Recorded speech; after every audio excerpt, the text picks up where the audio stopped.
بسم اللہ الرحمن الرحیم۔ ایک بادشاہ محل کی چھت پر ٹہلنے چلا گیا۔ ٹہلتے ٹہلتے اس کی نظر محل کے نزدیک گھر کی چھت پر پڑی، جس پر ایک بہت خوبصورت عورت کپڑے سکھا رہی تھی۔ بادشاہ نے اپنی ایک باندی کو بلا کر پوچھا، کس کی بیوی ہے یہ؟ باندی نے کہا، بادشاہ سلامت، یہ آپ کے غلام فیروز کی بیوی ہے۔ بادشاہ نیچے اترا۔ بادشاہ پر اس عورت کے حسن و جمال کا سحر سا چھا گیا تھا۔ اس نے فیروز کو بلایا۔ فیروز حاضر ہوا تو بادشاہ نے کہا، فیروز، ہمارا ایک کام ہے، ہمارا یہ خط فلاں ملک کے بادشاہ کو دے آؤ اور اس کا جواب بھی ان سے لے آنا۔ فیروز اس خط کو لے کر گھر واپس آ گیا۔ خط کو اپنے تکیے کے نیچے رکھ دیا، سفر کا سامان تیار کیا، رات گھر میں گزاری اور صبح منزل مقصود پر روانہ ہو گیا۔ اس بات سے لا علم کہ بادشاہ نے اس کے ساتھ کیا چال چلی ہے۔ ادھر فیروز جیسے ہی نظروں سے اوجھل ہوا، بادشاہ چپکے سے فیروز کے گھر پہنچا اور آہستہ سے فیروز کے گھر کا دروازہ کھٹکھٹایا۔ فیروز کی بیوی نے پوچھا، کون ہے؟ بادشاہ نے کہا، میں بادشاہ ہوں، تمہارے شوہر کا مالک۔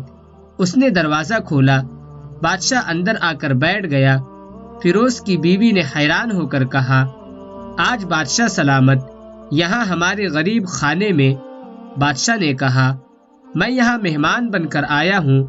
فیروز کی بیوی نے بادشاہ کا مطلب سمجھ کر کہا، میں اللہ کی پناہ چاہتی ہوں آپ کے اس طرح آنے سے، جس میں مجھے کوئی خیر نظر نہیں آ رہی۔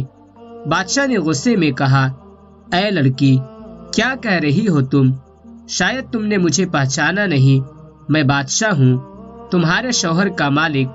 فیروز کی بیوی نے کہا، بادشاہ سلامت، میں جانتی ہوں کہ آپ ہی بادشاہ ہے، لیکن بزرگ کہہ گئے ہیں، شیر کو اگرچہ جتنی بھی تیز بھوک لگی ہو، لیکن وہ مردار تو نہیں کھانا شروع کر دیتا۔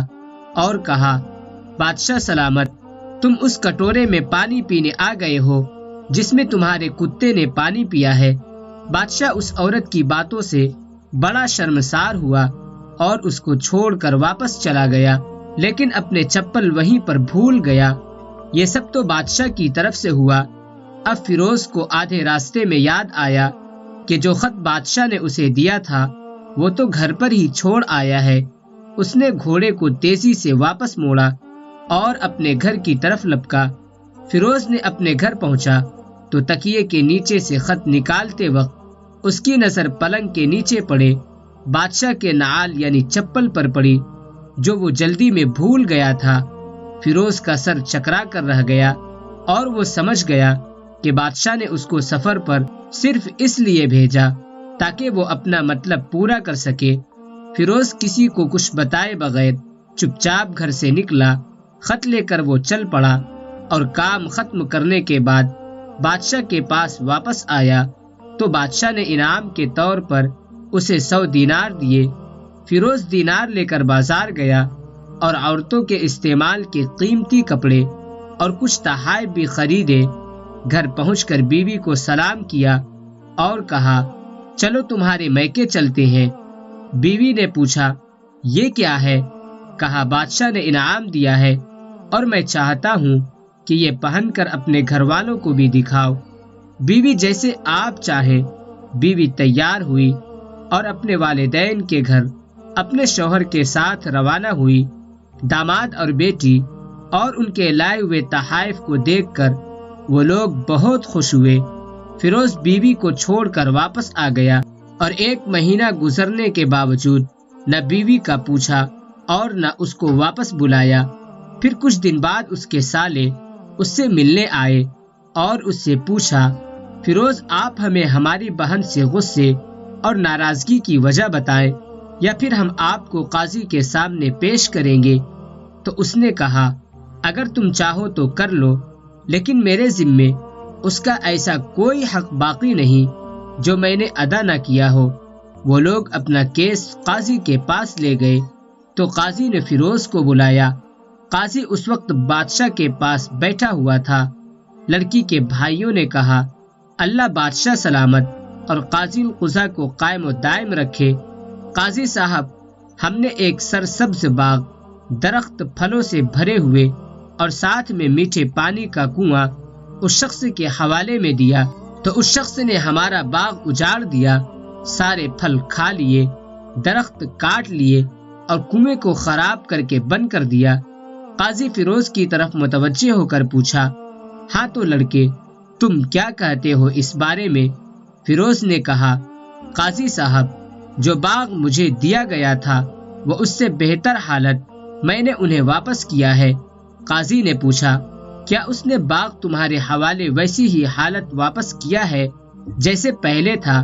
انہوں نے کہا، ہاں ویسے ہی حالت میں واپس کیا ہے، لیکن ہم اس سے باغ واپس کرنے کی وجہ پوچھنا چاہتے ہیں۔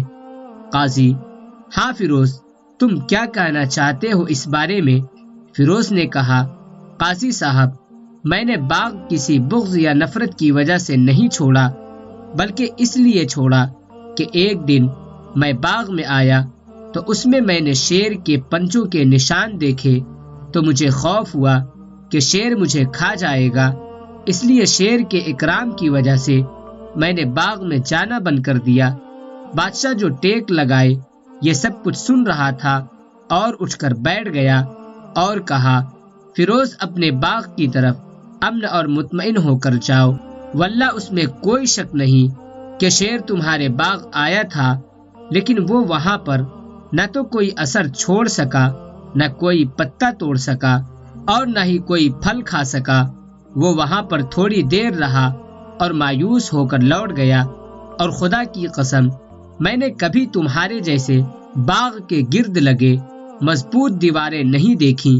تو فیروز اپنے گھر لوٹ آیا اور اپنی بیوی کو بھی واپس لے لیا۔ نہ تو قاضی کو پتہ چلا اور نہ ہی کسی اور کو کہ ماجرا کیا تھا۔ کیا خوب بہتر ہے اپنے اہل و عیال کے راز کو چھپانا تاکہ لوگوں کو پتہ نہ چلے۔ اپنے گھروں کے بھید کسی پر ظاہر نہ ہونے دو۔ اللہ آپ لوگوں کی زندگی خوشیوں سے بھر دے، آپ کو، آپ کے اہل و عیال کو، آپ کے مال کو اپنے حفظ و امان میں رکھے، آمین۔